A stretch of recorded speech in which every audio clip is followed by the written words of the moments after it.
Episode 473. HelloFresh begins at 9:46 and BookTalk begins at 15:50.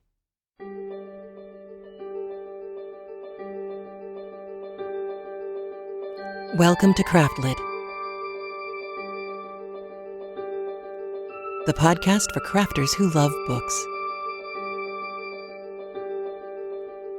My name is Heather Ordover, and I'm podcasting from where the Delaware River meets the Old York Road, New Hope, Pennsylvania.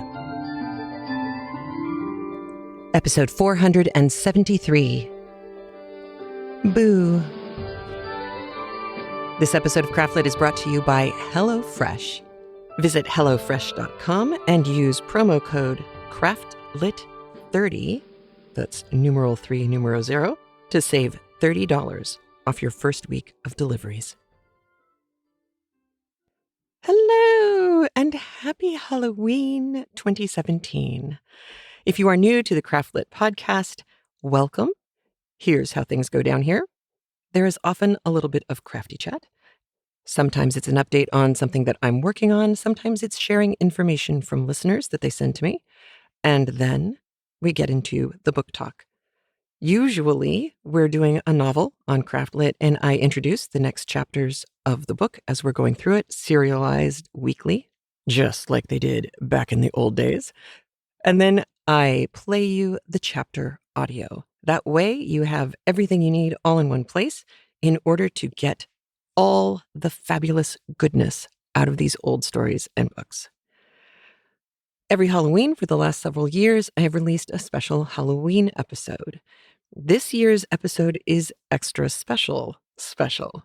Since we no longer have John Scholes reading for us, this year I was able to ask and receive permission from BJ Harrison at Classic Tales Podcast to be able to reuse a recording of his for our Halloween special.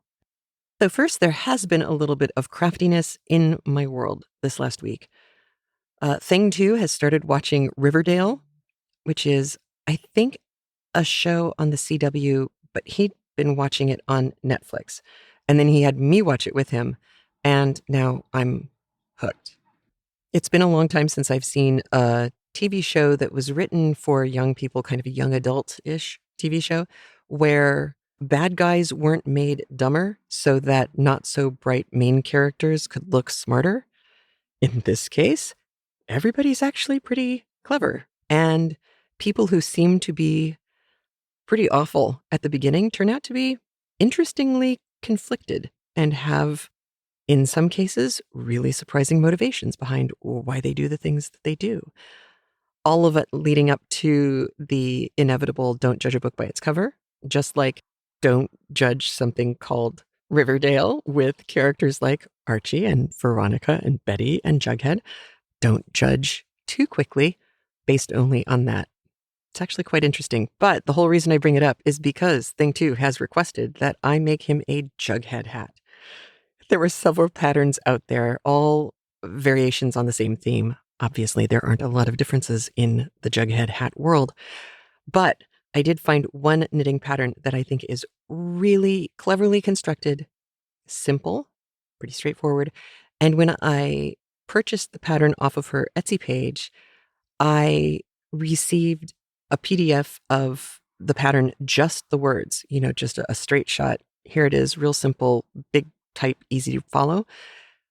And along with it, another version in English also with the prettification. It has the pictures, and some of the pictures are instructional and very useful, but it also takes up more paper that way. So you can decide which one you want to print out or which one you want to carry with you in your knitting bag. And it took me very little time to memorize the pattern, and now I'm just cruising along to the end, and then I'll be stitching everything up. So I will have pictures for you, I hope, soon on what the Jughead hat looks like on Thing 2.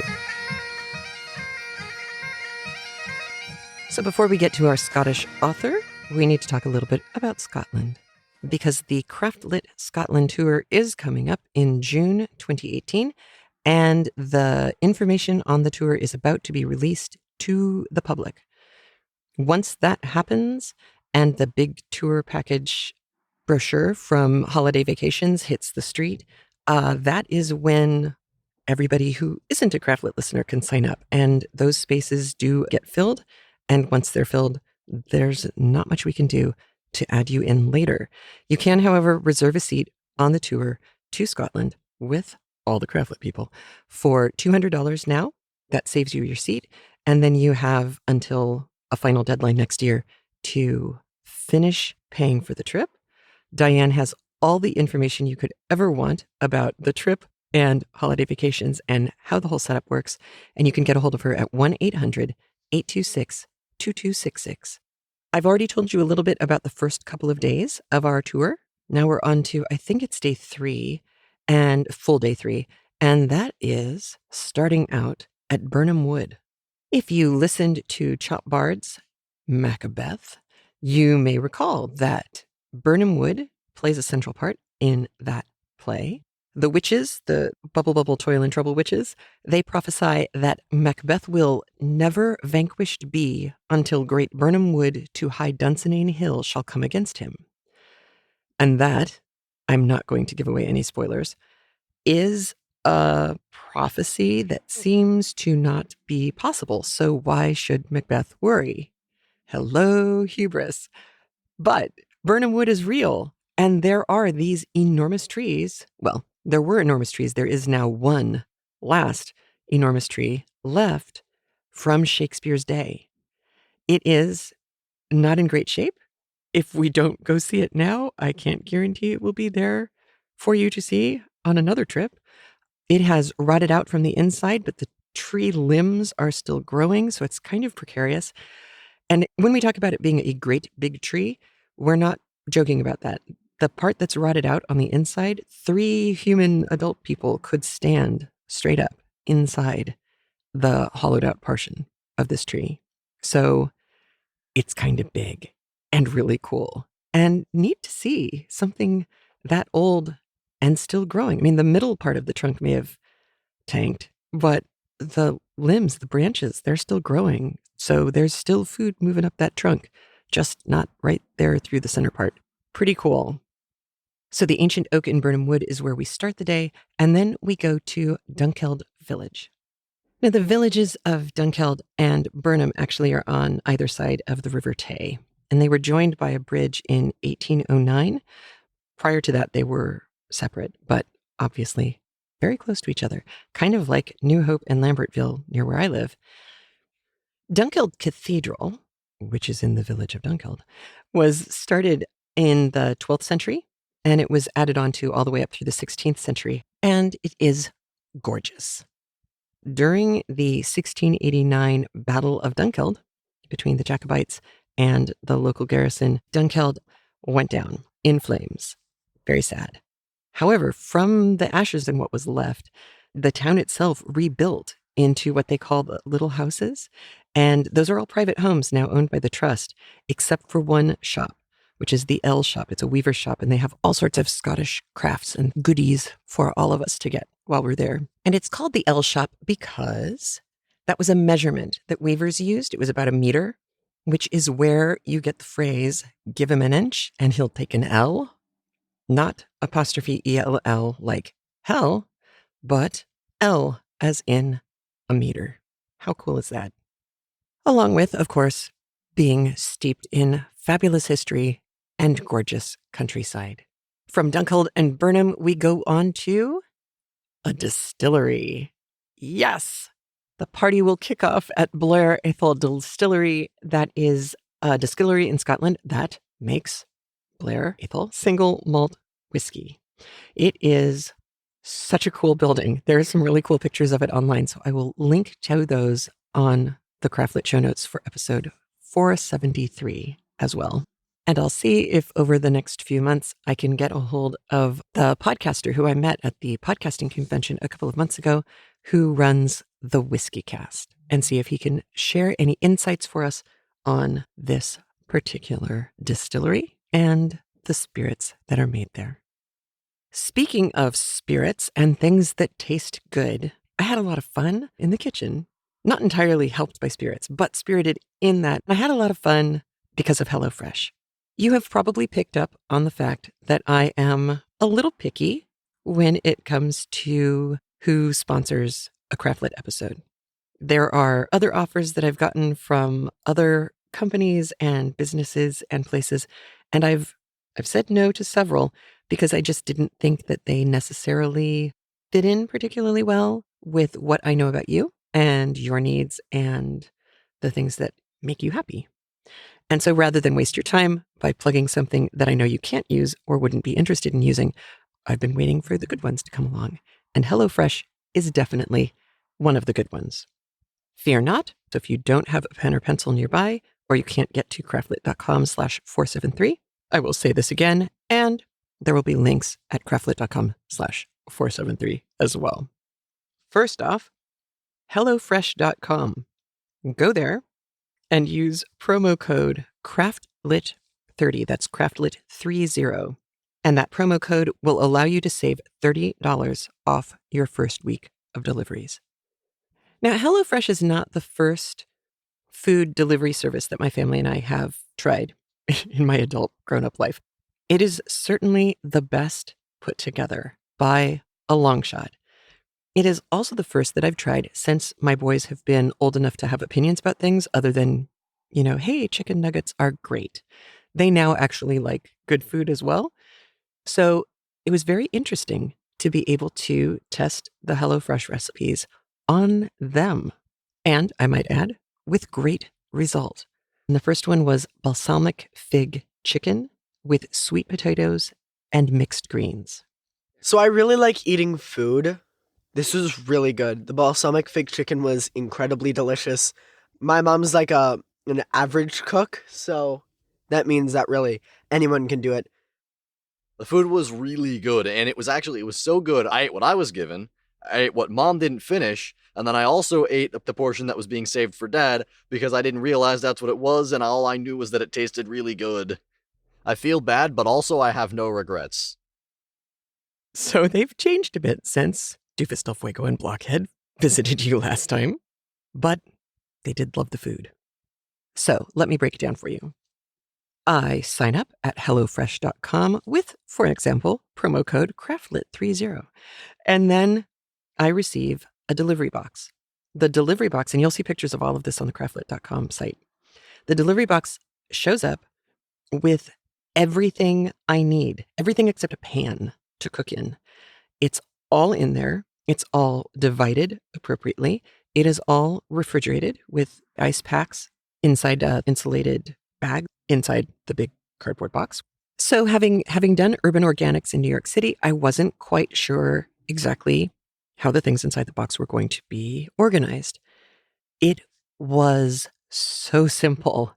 The box had the meat done separately and the produce all broken down by recipe type and labeled clearly.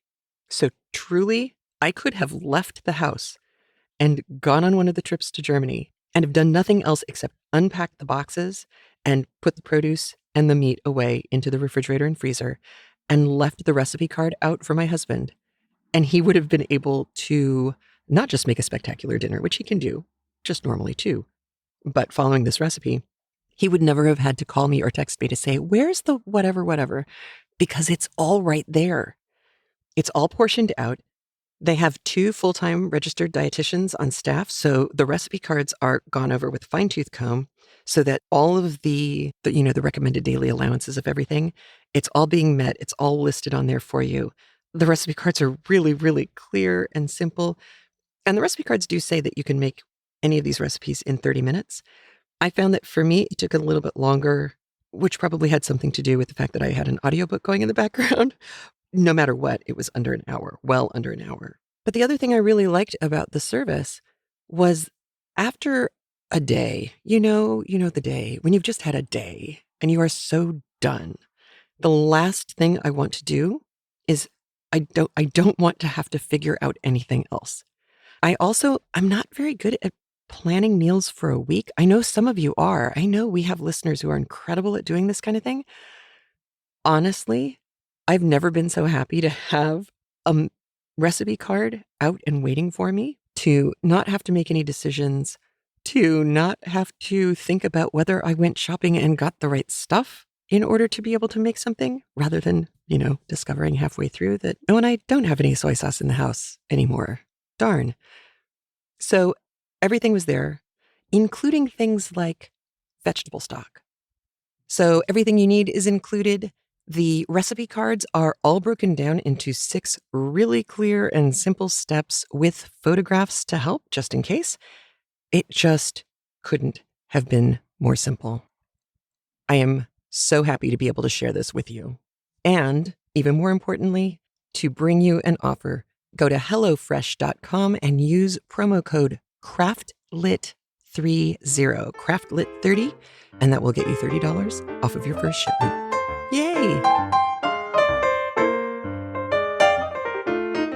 I am so excited to be able to share this with you. If you've been a premium subscriber on CraftLit for a while, you know that BJ is responsible for having read the very funny book, 3 Men in a Boat, to say nothing of the dog. And he did a stupendously good job extracting all of the humor out of that text and putting it right into your ears. This time, we get a little spookiness from him. And once again, his voice lends a layer of meaning and depth to an old story that really, really helps to bring it to life. Now, he read the story as an individual story, which makes perfect sense, us having short stories and things on our podcast from time to time. However, the story is actually a chapter in a larger book by the Scottish author George MacDonald. Now, if you are a premium listener currently, you have already heard 2 George MacDonald stories. He's a very interesting writer, and he's probably the most famous writer you've never heard of, because his influences, actually quite a bit like Jerome K. Jerome, who wrote 3 Men in a Boat, his influences have absolutely strayed into the 20th and 21st centuries. Lots and lots of people used to read his books and stories, fewer now. However, one of the people who I'm fairly certain read at least this book, Fantasties, is the author of Jonathan Strange and Mr. Norrell. And I have been looking everywhere to find out if there's any reference to this. I challenge you, if you have read Jonathan Strange and Mr. Norrell, listen to today's episode and let me know, are you seeing the same thing I am seeing? Or are you hearing the same thing I am hearing? You're always welcome to call CraftLit and share your own thoughts and ideas, differences of opinion, or agreements with me at area code 206-350-1642. Or you can go to craftlit.com and use the little SpeakPipe tabby on the right-hand side to leave a 90-second message. Or you can go to speakpipe.com/craftlit and leave a message directly there. Either way, I get your audio and I can play it on our next episode. So why am I so excited about playing you a story from George MacDonald? While I was researching George MacDonald, I stumbled on this page, and I simply have to read this out loud to you as it was written because it cracked me up. And I think it's also a kind of an accurate introduction to George MacDonald. This page is called The Birth of Adult Fantasy Literature. Once upon a time, a guy named George MacDonald sat down and wrote a book named Fantasties, a fairy romance for men and women. When he was done in 1858, we presume he stood up, dropped the mic, or the Victorian equivalent of phonograph, and declared, "You're welcome, nerds." Okay, you got me. He actually said something much more eloquent, like, "I write not for children, but for the childlike, whether they be of 5, 50, or 75. Hear, hear, MacDonald told the prejudice against adult fantasy not to let the door hit its butt on the way out. Another luminary of this era was William Morris, whose 1896 book, The Well at the World's End, strove to recreate the language and culture of Middle Age epics. Interestingly, the philosophies of these 2 authors, MacDonald, a Christian theologist, and Morris, an ardent medievalist, match the two most gigantic figures in fantasy literature from the 20th century, who are up next. Can you guess who they are? I'll give you a moment to think. Do, do, do, do, do, do, do. All right, now I will turn the page for you and read you the follow-up. Tolkien and Lewis, the big guns. It's hard to overstate the influence of J.R.R. Tolkien and C.S. Lewis over fantasy. The pair also shared a close friendship as part of the Oxford Inklings Literary Club. Boy, would we have liked to have been a fly at the wall. Boy, would we have liked to have been a fly on the wall at one of those meetings. Like MacDonald, Lewis was interested in incorporating Christian principles and mysticism into his work, and those ideas inspired his Narnia series. Lewis was also an heir to Lewis Carroll, L. Frank Baum, and J.R. Barrie. And Barrie of Peter Pan fame, in that his fantasy world existed parallel to our reality. Tolkien was different.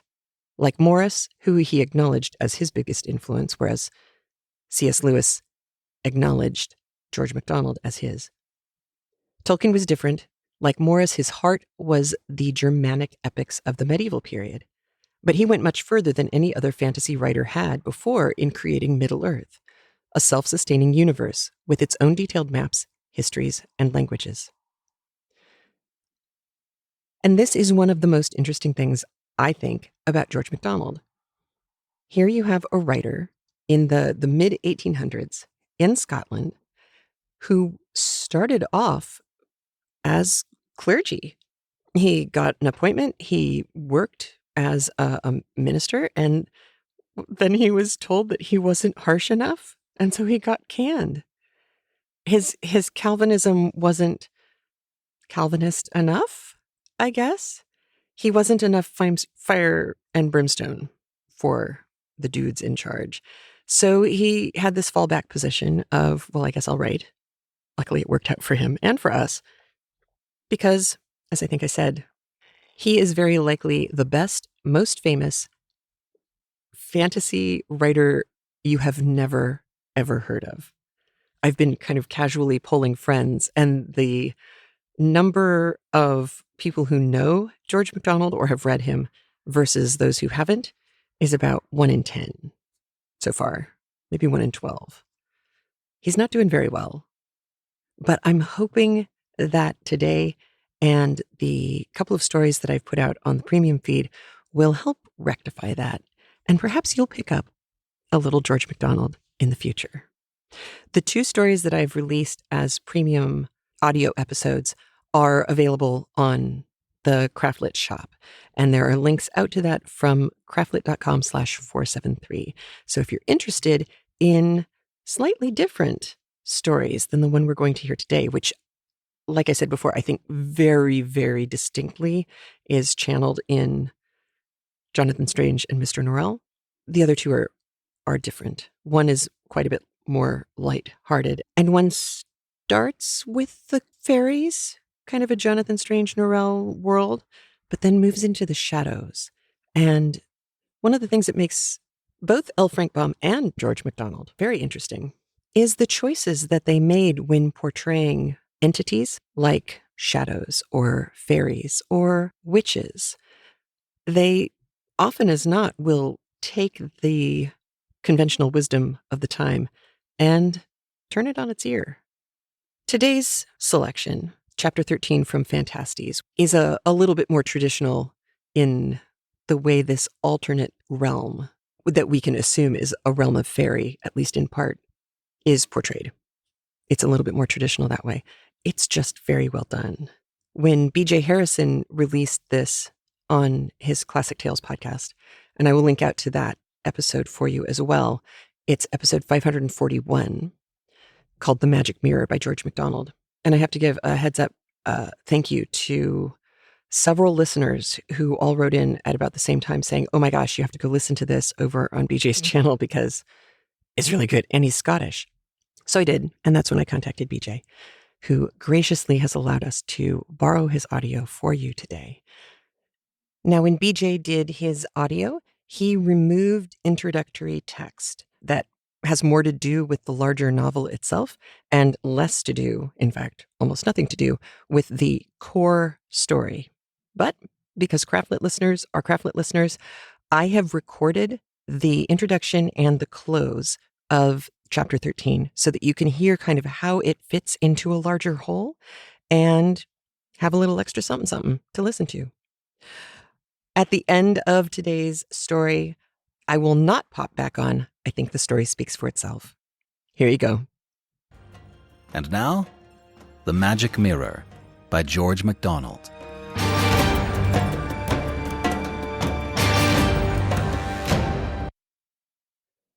Phantastes, Chapter 13. I saw a ship sailing upon the sea, deeply laden as a ship could be, but not so deep as in love I am, for I care not whether I sink or swim. Old Ballad. But love is such a mystery I cannot find it out, for when I think I'm best resolved, I then am most in doubt. Sir John Suckling. One story I will try to reproduce, but alas, it is like trying to reconstruct a forest out of broken branches and withered leaves. In the fairy book, everything was just as it should be, though whether in words or something else I cannot tell. It glowed and flashed the thoughts upon the soul with such a power that the medium disappeared from the consciousness, and it was occupied only with the things themselves.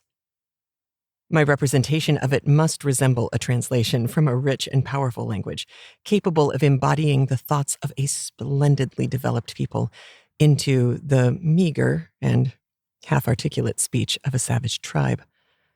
Of course, while I read it, I was Cosmo, and his story was mine. Yet, all the time, I seemed to have a kind of double consciousness, and the story a double meaning.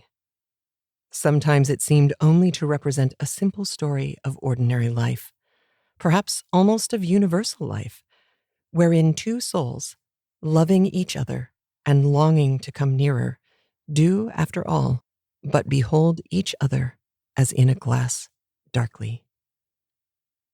As through the hard rock go the branching silver veins, as into the solid land run the creeks and gulfs from the unresting sea, as the lights and influences of the upper worlds sink silently through the earth's atmosphere, so doth fairy invade the world of men, and sometimes startle the common eye with an association as of cause and effect, when between the two no connecting links can be traced.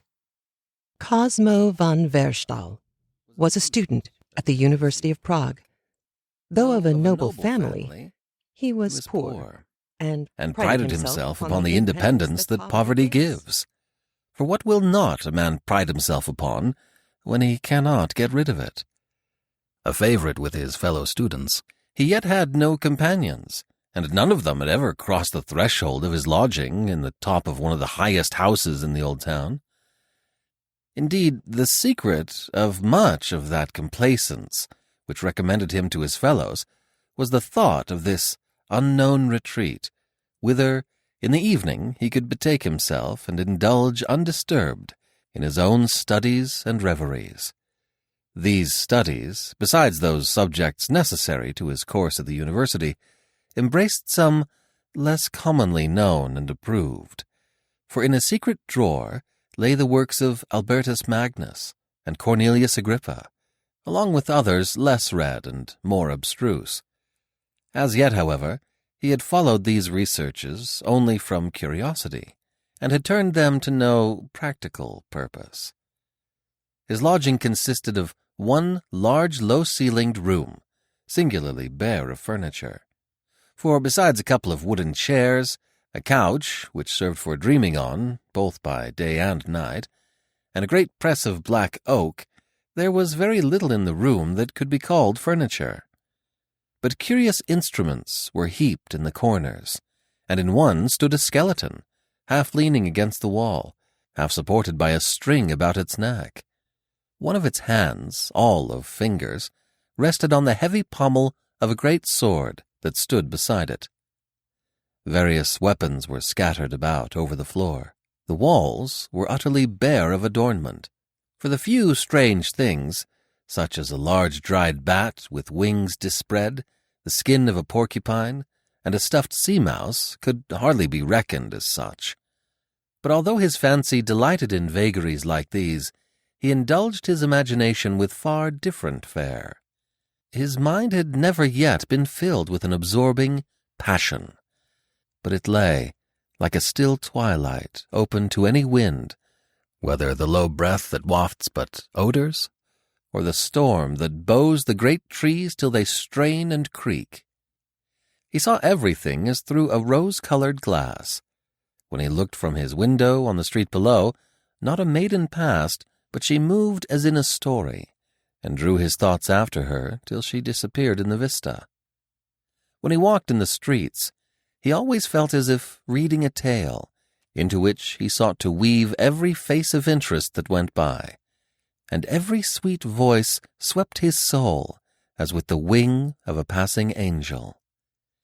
He was in fact a poet without words, the more absorbed and endangered that the springing waters were dammed back into his soul, where, finding no utterance, they grew and swelled and undermined.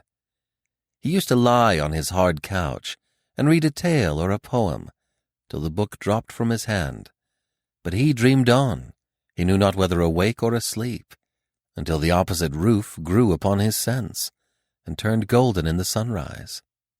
Then he arose too, and the impulses of vigorous youth kept him ever active, either in study or in sport, until again the close of the day left him free, and the world of night, which had lain drowned in the cataract of the day, rose up in his soul, with all its stars and dim-seen phantom shapes. But this could hardly last long. Some one form must sooner or later step within the charmed circle, enter the house of life, and compel the bewildered magician to kneel and worship.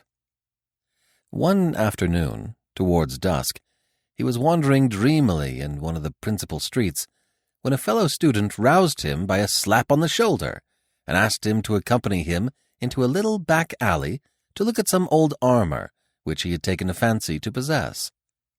Cosmo was considered an authority in every matter pertaining to arms, ancient or modern. In the use of weapons, none of the students could come near him, and his practical acquaintance with some had principally contributed to establish his authority in reference to all. He accompanied him willingly.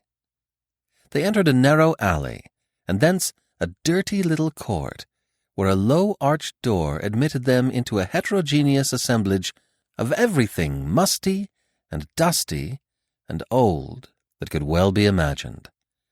His verdict on the armor was satisfactory, and his companion at once concluded the purchase. As they were leaving the place, Cosmo's eye was attracted by an old mirror of an elliptical shape, which leaned against the wall, covered with dust. Around it was some curious carving, which he could see but very indistinctly by the glimmering light which the owner of the shop carried in his hand. It was this carving that attracted his attention, at least so it appeared to him. He left the place, however, with his friend, taking no further notice of it. They walked together to the main street, where they parted and took opposite directions. No sooner was Cosmo left alone than the thought of the curious old mirror returned to him. A strong desire to see it more plainly arose within him, and he directed his steps once more towards the shop. The owner opened the door when he knocked, as if he had expected him. He was a little old, withered man, with a hooked nose, and burning eyes constantly in a slow, restless motion, and looking here and there, as if after something that eluded them. Pretending to examine several other articles, Cosmo at last approached the mirror, and requested to have it taken down. "Take it down yourself, master. I cannot reach it," said the old man. Cosmo took it down carefully, when he saw that the carving was indeed delicate and costly, being both of admirable design and execution, containing withal many devices which seemed to embody some meaning to which he had no clue. This, naturally, in one of his tastes and temperament, increased the interest he felt in the old mirror, so much indeed that he now longed to possess it, in order to study its frame at his leisure. He pretended, however, to want it only for use, and saying he feared the plate could be of little service, as it was rather old, he brushed away a little of the dust from its face, expecting to see a dull reflection within. His surprise was great when he found the reflection brilliant, revealing a glass not only uninjured by age, but wondrously clear and perfect, should the whole correspond to this part, even for one newly from the hands of the maker. He asked carelessly what the owner wanted for the thing. The old man replied by mentioning a sum of money far beyond the reach of poor Cosmo, who proceeded to replace the mirror where it had stood before. "You think the price too high?" said the old man. "I do not know that it is too much for you to ask," replied Cosmo, "but it is far too much for me to give." The old man held up his light towards Cosmo's face. "I like your look," said he. Cosmo could not return the compliment. In fact, now he looked closely at him for the first time, he felt a kind of repugnance to him, mingled with a strange feeling of doubt whether a man or a woman stood before him. "What is your name?" he continued. "Cosmo von Verstal." Ah, I thought as much. I see your father in you. I knew your father very well, young sir. I dare say in some odd corners of my house you might find some old things with his crest and cipher upon them still. Well, I like you. You shall have the mirror at the 4th part of what I asked for it, but upon one condition." "What is that?" said Cosmo. For although the price was still a great deal for him to give, he could just manage it, and the desire to possess the mirror had increased to an altogether unaccountable degree, since it had seemed beyond his reach. "That if you should ever want to get rid of it again, you will let me have the first offer." "Certainly," replied Cosmo with a smile, adding, "A moderate condition indeed." "On your honor?" insisted the seller. "On my honor," said the buyer, and the bargain was concluded. "I will carry it home for you," said the old man, as Cosmo took it in his hands. No, I will carry it myself," said he, for he had a peculiar dislike to revealing his residence to anyone, and more especially to this person, to whom he felt every moment a greater antipathy. "Just as you please," said the old creature, and muttered to himself as he held his light at the door to show him out of the court. "Sold for the 6th time. I wonder what will be the upshot of it this time. I should think my lady had enough of it by now." Cosmo carried his prize carefully home, but all the way he had an uncomfortable feeling that he was watched and dogged. Repeatedly he looked about, but saw nothing to justify his suspicions. Indeed, the streets were too crowded and too ill-lighted to expose very readily a careful spy, if such there should be at his heels. He reached his lodging in safety, and leaned his purchase against the wall, rather relieved, strong as he was, to be rid of its weight. Then, lighting his pipe, threw himself on the couch, and was soon lapped in the folds of one of his haunting dreams. He returned home earlier than usual the next day, and fixed the mirror to the wall over the hearth at one end of his long room. He then carefully wiped away the dust from its face, and, clear as the water of a sunny spring, the mirror shone out from beneath the envious covering. But his interest was chiefly occupied with the curious carving of the frame. This he cleaned as well as he could with a brush, and then he proceeded to a minute examination of its various parts, in the hope of discovering some index to the intention of the carver. In this, however, he was unsuccessful, and at length, pausing with some weariness and disappointment, He gazed vacantly for a few moments into the depth of the reflected room. But ere long he said half aloud, "What a strange thing a mirror is, and what a wondrous affinity exists between it and a man's imagination. For this room of mine, as I behold it in the glass, is the same, and yet not the same. It is not the mere representation of the room I live in, but it looks just as if I were reading about it in a story I like. All its commonness has disappeared. The mirror has lifted it out of the region of fact into the realm of art, and the very representing of it to me has clothed with interest that which was otherwise hard and bare. Just as one sees with delight upon the stage the representation of a character from which one would escape in life as from something unendurably wearisome.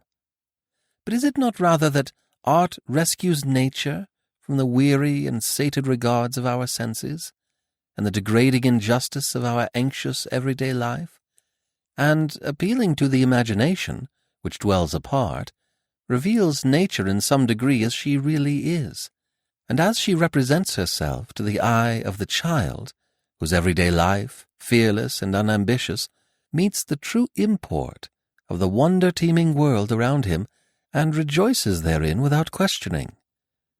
That skeleton, now, I almost fear it, standing there so still, with eyes only for the unseen, like a watchtower, looking across all the waste of this busy world into the quiet regions of rest beyond.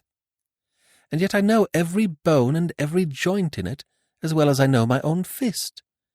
And that old battle-axe looks as if any moment it might be caught up by a mailed hand, and, borne forth by the mighty arm, go crashing through casque and skull and brain, invading the unknown with yet another bewildered ghost. I should like to live in that room, if I could only get into it.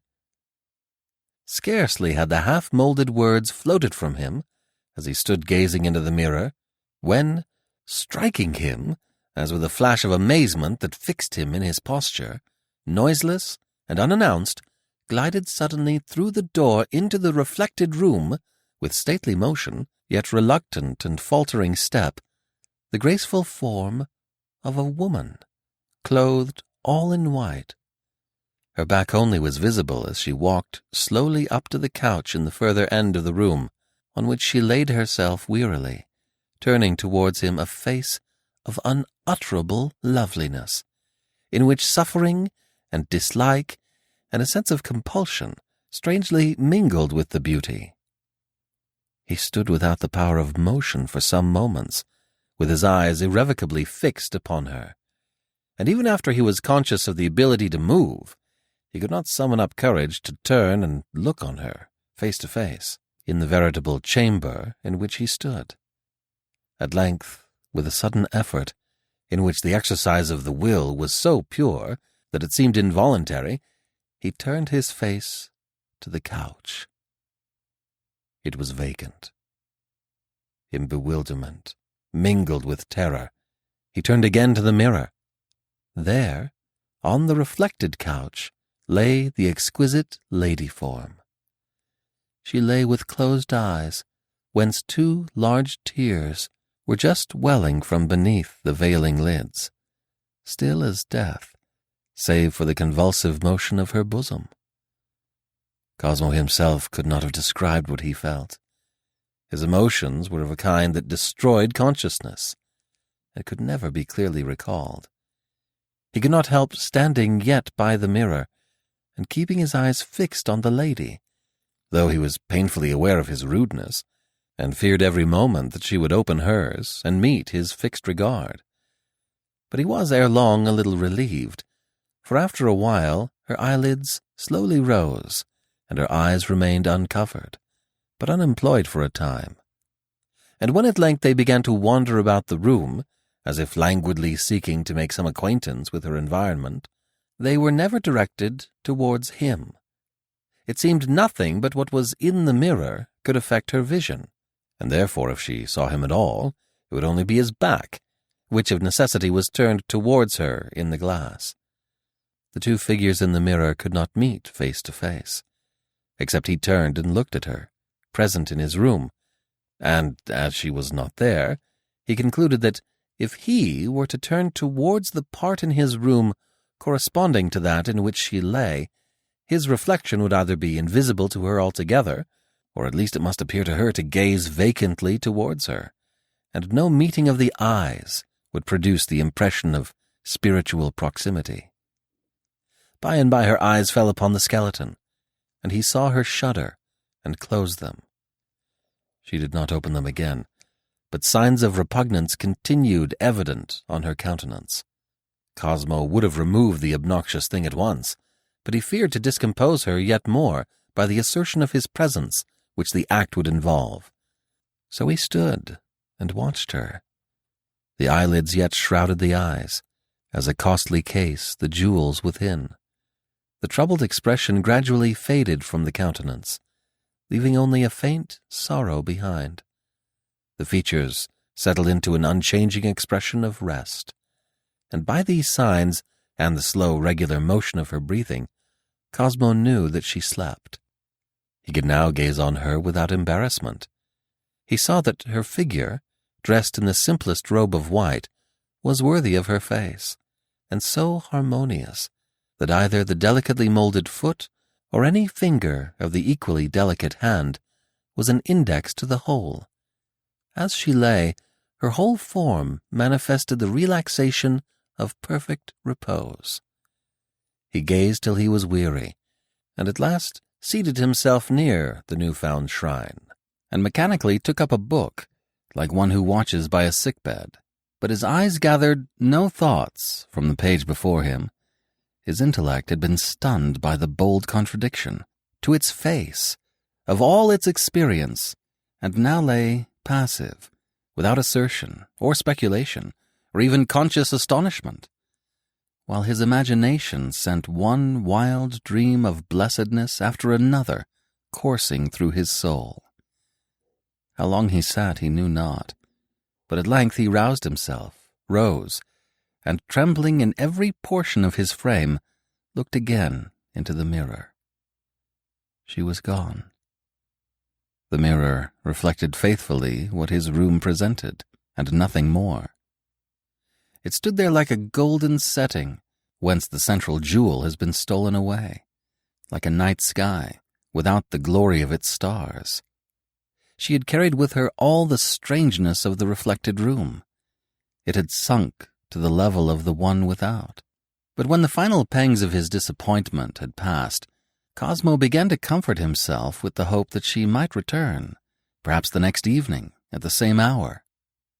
Resolving that if she did, she should not at least be scared by the hateful skeleton, he removed that, and several other articles of questionable appearance, into a recess by the side of the hearth, whence they could not possibly cast any reflection into the mirror, and having made his poor room as tidy as he could, sought the solace of the open sky and of a night wind that had begun to blow, for he could not rest where he was.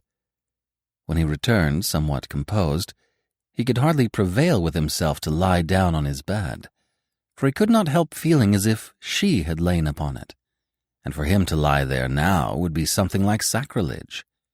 However, weariness prevailed, and laying himself on the couch, dressed as he was, he slept till day.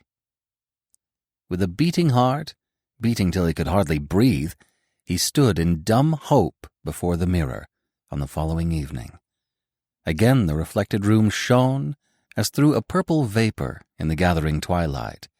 Everything seemed waiting like himself for a coming splendor to glorify its poor earthliness with the presence of a heavenly joy.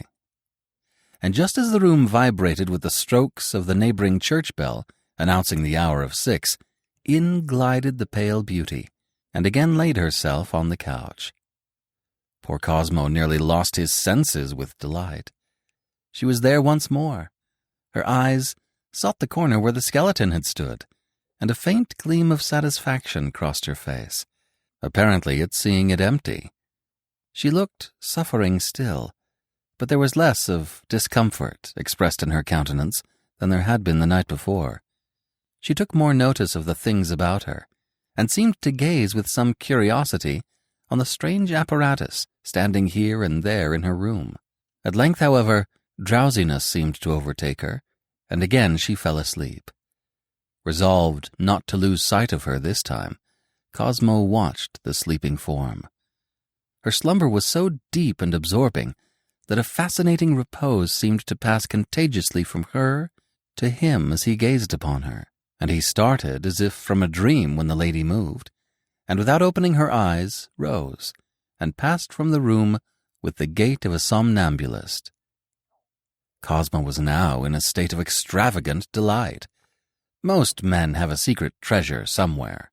The miser has his golden hoard, the virtuoso his pet ring, the student his rare book, the poet his favorite haunt, the lover his secret drawer. But Cosmo had a mirror with a lovely lady in it. And now that he knew by the skeleton that she was affected by the things around her, he had a new object in life. He would turn the bare chamber in the mirror into a room such as no lady need disdain to call her own. This he could effect only by furnishing and adorning his, and Cosmo was poor, yet he possessed accomplishments that could be turned to account, although hitherto he had preferred living on his slender allowance to increasing his means by what his pride considered unworthy of his rank. He was the best swordsman in the university, and now he offered to give lessons in fencing and similar exercises to such as chose to pay him well for the trouble. His proposal was heard with surprise by the students, but it was eagerly accepted by many, and soon his instructions were not confined to the richer students, but were anxiously sought by many of the young nobility of Prague and its neighborhood, so that very soon he had a good deal of money at his command. The first thing he did was to remove his apparatus and oddities into a closet in the room. Then he placed his bed and a few other necessaries on each side of the hearth, and parted them from the rest of the room by 2 screens of Indian fabric. Then he put an elegant couch for the lady to lie upon in the corner where his bed had formerly stood, and by degrees, every day adding some article of luxury, converted it at length into a rich boudoir. Every night, about the same time, the lady entered. The first time she saw the new couch, she started with a half-smile. Then her face grew very sad. The tears came to her eyes, and she laid herself upon the couch and pressed her face into the silken cushions, as if to hide from everything. She took notice of each addition and each change as the work proceeded, and a look of acknowledgment, as if she knew that someone was ministering to her and was grateful for it, mingled with the constant look of suffering. At length, after she had lain down as usual one evening, her eyes fell upon some paintings with which Cosmo had just finished adorning the walls. She rose, and to his great delight walked across the room and proceeded to examine them carefully, testifying much pleasure in her looks as she did so. But again the sorrowful, tearful expression returned, and again she buried her face in the pillows of her couch. Gradually, however, her countenance had grown more composed. Much of the suffering manifest on her first appearance had vanished, and a kind of quiet, hopeful expression had taken its place, which, however, frequently gave way to an anxious, troubled look, mingled with something of sympathetic pity. Meantime, how fared Cosmo? As might be expected in one of his temperament, his interest had blossomed into love, and his love, shall I call it ripened or withered, into passion. But alas, he loved a shadow. He could not come near her, could not speak to her, could not hear a sound from those sweet lips, to which his longing eyes would cling like bees to their honey founts. Ever and anon he sang to himself, "I shall die for love of the maiden." And ever he looked again, and died not, though his heart seemed ready to break with intensity of life and longing.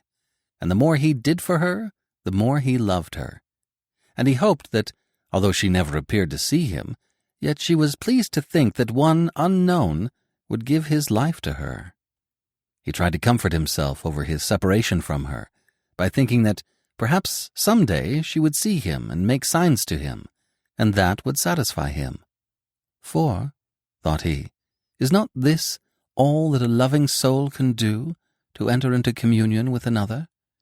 Nay, how many who love never come nearer than to behold each other as in a mirror, seem to know and yet never know the inward life, never enter the other soul, and part at last with but the vaguest notion of the universe on the borders of which they have been hovering for years.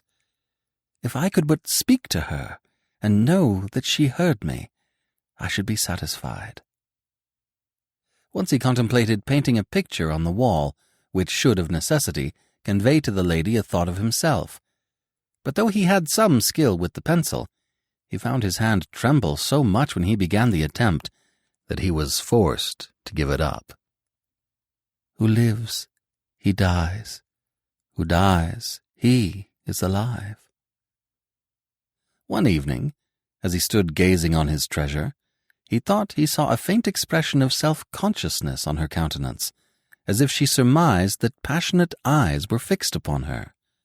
This grew, till at last the red blood rose over her neck and cheek and brow.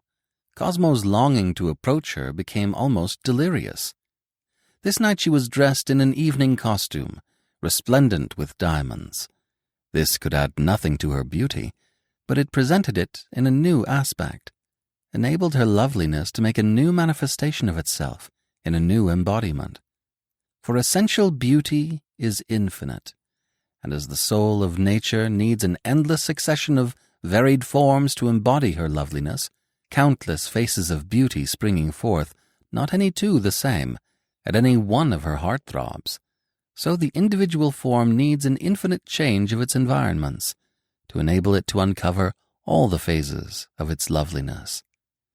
Diamonds glittered from amidst her hair, half hidden in its luxuriance, like stars through dark rain clouds, and the bracelets on her white arms flashed all the colors of a rainbow of lightnings as she lifted her snowy hands to cover her burning face. But her beauty shone down all its adornment. If I might have but one of her feet to kiss, thought Cosmo, I should be content. Alas, he deceived himself, for passion is never content. Nor did he know that there are two ways out of her enchanted house.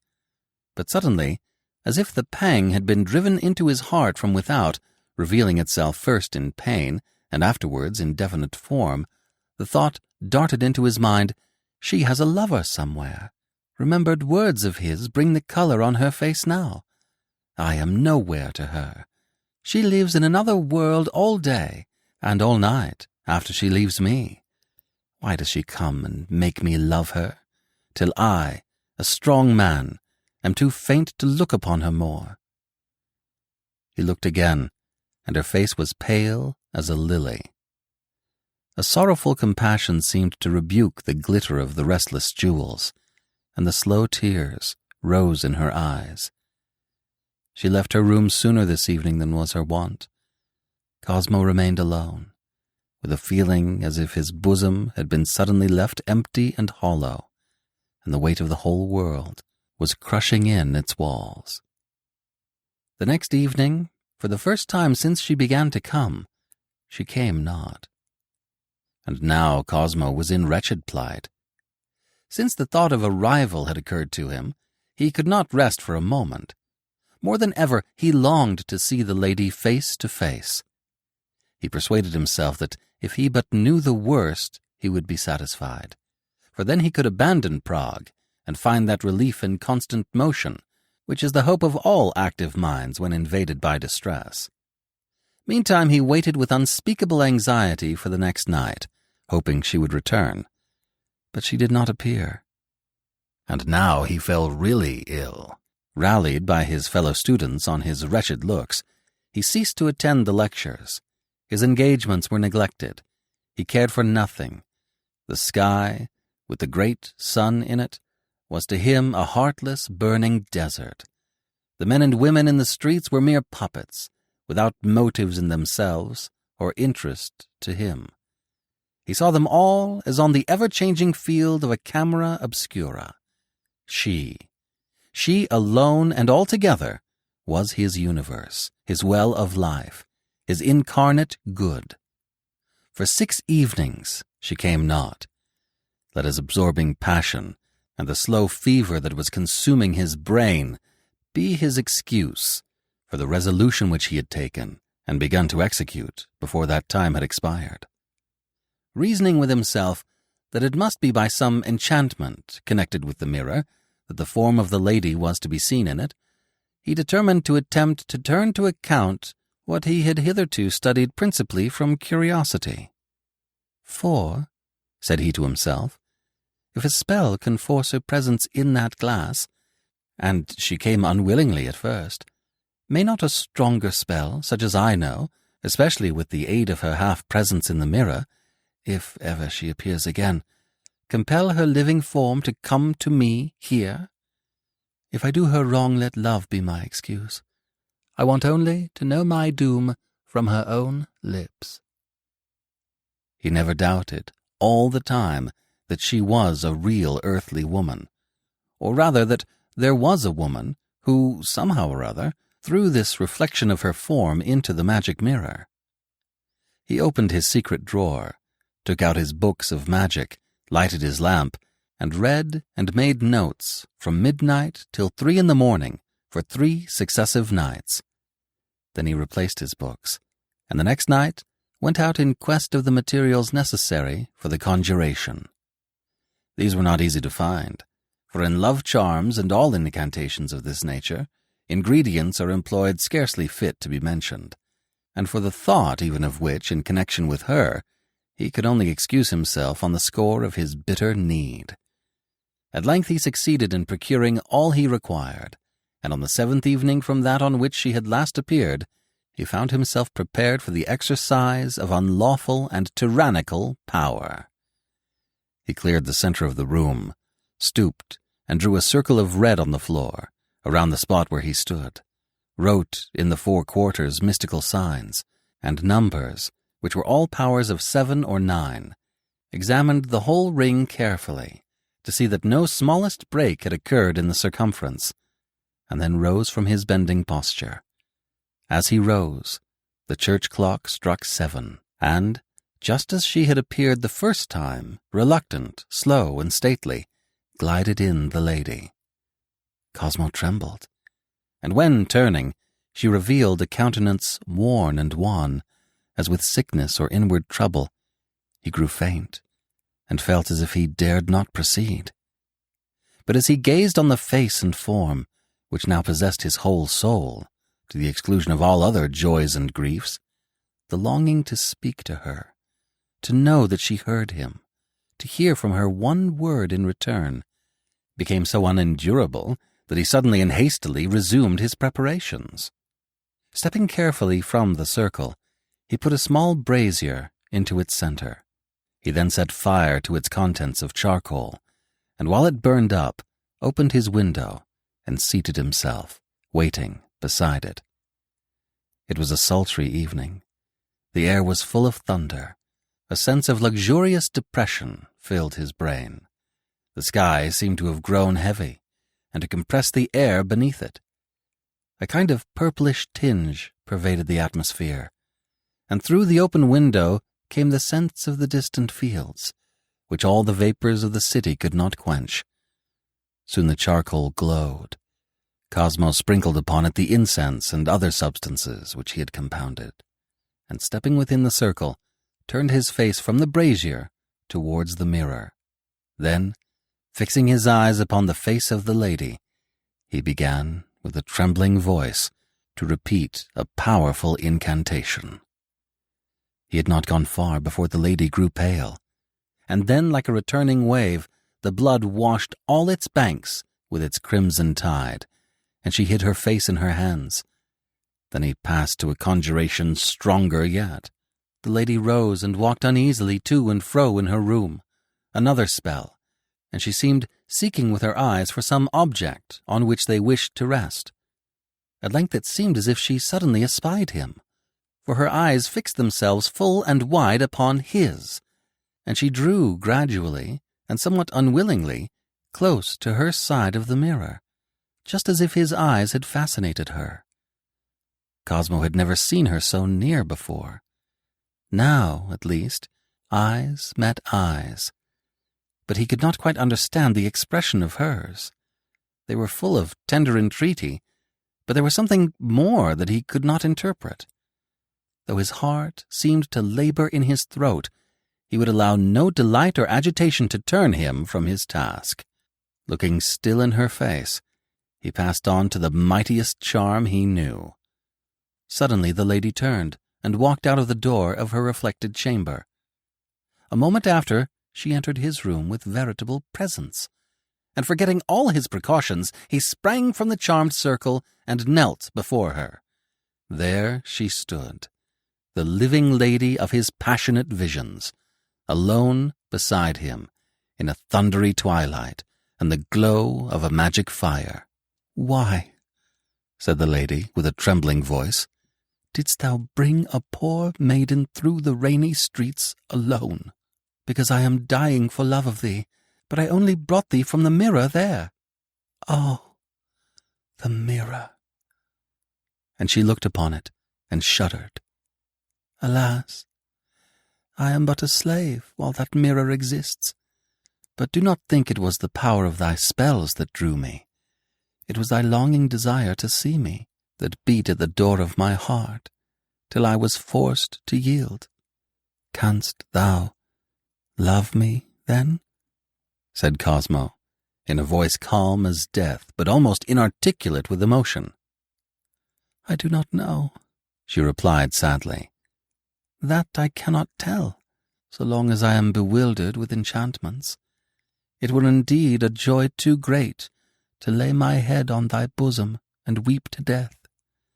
For I think thou lovest me, though I do not know, but—" Cosmo rose from his knees. "I love thee nay, I know not what. For since I have loved thee, there is nothing else." He seized her hand. She withdrew it. "No, better not. I am in thy power, and therefore I may not." She burst into tears, and kneeling before him in her turn, said, "Cosmo, if thou lovest me, set me free. Even from thyself, break the mirror." "And shall I see thyself instead?" "That I cannot tell. I will not deceive thee. We may never meet again."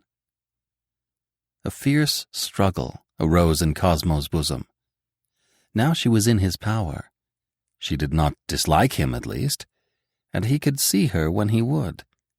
To break the mirror would be to destroy his very life, to banish out of his universe the only glory it possessed. The whole world would be but a prison if he annihilated the one window that looked into the paradise of love. Not yet pure in love, he hesitated. With a wail of sorrow, the lady rose to her feet. "Oh, he loves me not. He loves me not even as I love him, and alas, I care more for his love than even for the freedom I ask." "I will not wait to be willing," cried Cosmo, and sprang to the corner where the great sword stood. Meantime, it had grown very dark. Only the embers cast a red glow through the room. He seized the sword by the steel scabbard and stood before the mirror. But as he heaved a great blow at it with the heavy pommel, the blade slipped halfway out of the scabbard, and the pommel struck the wall above the mirror. At that moment, a terrible clap of thunder seemed to burst in the very room beside them, and ere Cosmo could repeat the blow, he fell senseless on the hearth. When he came to himself, he found that the lady and the mirror had both disappeared. He was seized with a brain fever, which kept him to his couch for weeks. When he recovered his reason, he began to think what could have become of the mirror. For the lady, he hoped she had found her way back as she came. But as the mirror involved her fate with its own, he was more immediately anxious about that. He could not think she had carried it away. It was much too heavy, even if it had not been too firmly fixed in the wall for her to remove it. Then again he remembered the thunder, which made him believe that it was not the lightning, but some other blow that had struck him down. He concluded that, either by supernatural agency, he having exposed himself to the vengeance of the demons in leaving the circle of safety, or in some other mode, the mirror had probably found its way back to its former owner, and, horrible to think of, might have been by this time once more disposed of, delivering up the lady into the power of another man, who, if he used his power no worse than he himself had done, might yet give Cosmo abundant cause to curse the selfish indecision which prevented him from shattering the mirror at once. Indeed, to think that she whom he loved, and who had prayed to him for freedom, should be still at the mercy in some degree of the possessor of the mirror, and was at least exposed to his constant observation, was in itself enough to madden a cherry lover. Anxiety to be well retarded his recovery, but at length he was able to creep abroad. He first made his way to the old broker's, pretending to be in search of something else. A laughing sneer on the creature's face convinced him that he knew all about it, but he could not see it amongst his furniture, or get any information out of him as to what had become of it. He expressed the utmost surprise at hearing it had been stolen, a surprise which Cosmos saw at once to be counterfeited, while at the same time he fancied that the old wretch was not at all anxious to have it mistaken for genuine. Full of distress, which he concealed as well as he could, he made many searches, but with no avail. Of course he could ask no questions, but he kept his ears awake for any remotest hint that might set him in a direction of search. He never went out without a short, heavy hammer of steel about him, that he might shatter the mirror the moment he was made happy by the sight of his lost treasure, if ever that blessed moment should arrive. Whether he should see the lady again was now a thought altogether secondary, and postponed to the achievement of her freedom. He wandered here and there, like an anxious ghost, pale and haggard, gnawed ever at the heart by the thought of what she might be suffering, all from his fault. One night he mingled with a crowd that filled the rooms of one of the most distinguished mansions in the city, for he accepted every invitation that he might lose no chance, however poor, of obtaining some information that might expedite his discovery. Here he wandered about, listening to every stray word that he could catch, in the hope of a revelation. As he approached some ladies who were talking quietly in a corner, one said to another, "Have you heard of the strange illness of the Princess von Hohenweiss?" "Yes, she has been ill for more than a year now. It is very sad for so fine a creature to have such a terrible malady. She was better for some weeks lately, but within the last few days the same attacks have returned, apparently accompanied with more suffering than ever. It is altogether an inexplicable story." "Is there a story connected with her illness?" "I have only heard imperfect reports of it, but it is said that she gave offence some 18 months ago to an old woman who had held an office of trust in the family, and who, after some incoherent threats, disappeared. This peculiar affection followed soon after, but the strangest part of the story is its association with the loss of an antique mirror which stood in her dressing-room, and of which she constantly made use." Here the speaker's voice sank to a whisper, and Cosmo, although his very soul sat listening in his ears, could hear no more. He trembled too much to dare to address the ladies, even if it had been advisable to expose himself to their curiosity. The name of the princess was well known to him, but he had never seen her, except indeed it was she, which now he hardly doubted, who had knelt before him on that dreadful night. Fearful of attracting attention, for from the weak state of his health he could not recover an appearance of calmness, he made his way to the open air, and reached his lodgings, glad in this, that he at least knew where she lived, although he never dreamed of approaching her openly, even if he should be happy enough to free her from her hateful bondage.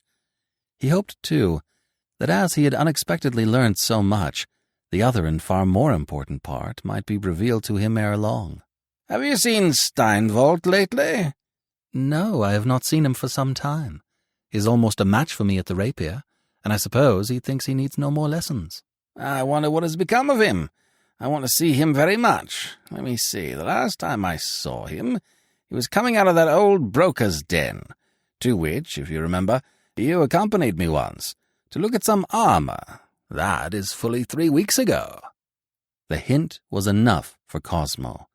Von Steinwald was a man of influence in the court, well known for his reckless habits and fierce passions. The very possibility that the mirror should be in his possession was hell itself to Cosmo. But violent or hasty measures of any sort were most unlikely to succeed. All that he wanted was an opportunity of breaking the fatal glass, and to obtain this he must bide his time. He revolved many plans in his mind, but without being able to fix upon any. At length one evening, as he was passing the house of von Steinwald, he saw the windows more than usually brilliant. He watched for a while, and seeing that company began to arrive, hastened home, and dressed as richly as he could, in the hope of mingling with the guests unquestioned, in effecting which there could be no difficulty for a man of his carriage. In a lofty, silent chamber in another part of the city lay a form, more like marble than a living woman. The loveliness of death seemed frozen upon her face, for her lips were rigid and her eyelids closed. Her long white hands were crossed over her breast, and no breathing disturbed their repose. Beside the dead, men speak in whispers, as if the deepest rest of all could be broken by the sound of a living voice. Just so, though the soul was evidently beyond the reach of all intimations from the senses, the two ladies who sat beside her spoke in the gentlest tones of subdued sorrow. She has lain so for an hour. This cannot last long, I fear. How much thinner she has grown within the last few weeks. If she would only speak and explain what she suffers, it would be better for her. I think she has visions in her trances, but nothing can induce her to refer to them when she is awake. Does she ever speak in these trances? I have never heard her, but they say she walks sometimes, and once put the whole household in a terrible fright by disappearing for a whole hour, and returning drenched with rain, and almost dead with exhaustion and fright. But even then she would give no account of what had happened. A scarce audible murmur from the yet motionless lips of the lady here startled her attendants. After several ineffectual attempts at articulation, the word "Cosmo" burst from her. Then she lay still as before, but only for a moment. With a wild cry, she sprang from the couch erect on the floor, flung her arms above her head with clasped and straining hands, and, her wide eyes flashing with light, called aloud with a voice exultant as that of a spirit bursting from a sepulchre, "I am free! I am free! I thank thee!" Then she flung herself on the couch and sobbed, then rose and paced wildly up and down the room, with gestures of mingled delight and anxiety. Then turning to her motionless attendants, "Quick, Lisa, my cloak and hood!" Then lower, "I must go to him.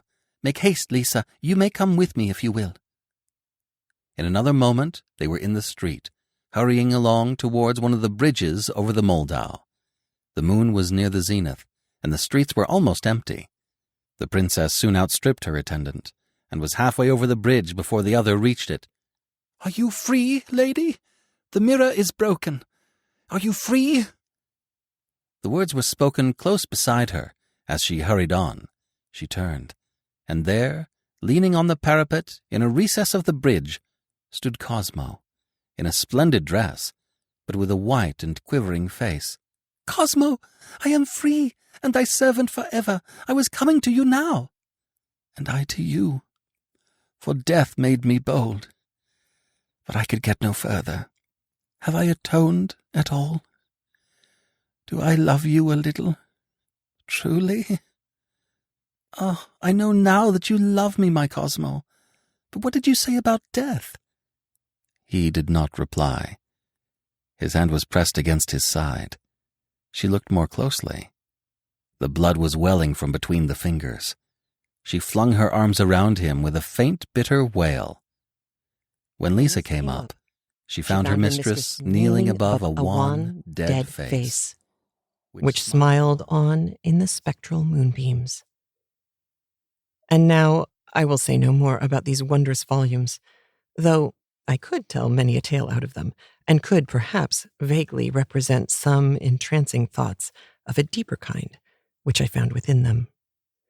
From many a sultry noon till twilight did I sit in that grand hall, buried and risen again in these old books. And I trust I have carried away in my soul some of the exhalations of their undying leaves. In after hours of deserved or needful sorrow, portions of what I read there have often come to me again with an unexpected comforting, which was not fruitless, even though the comfort might seem, in itself, groundless and vain.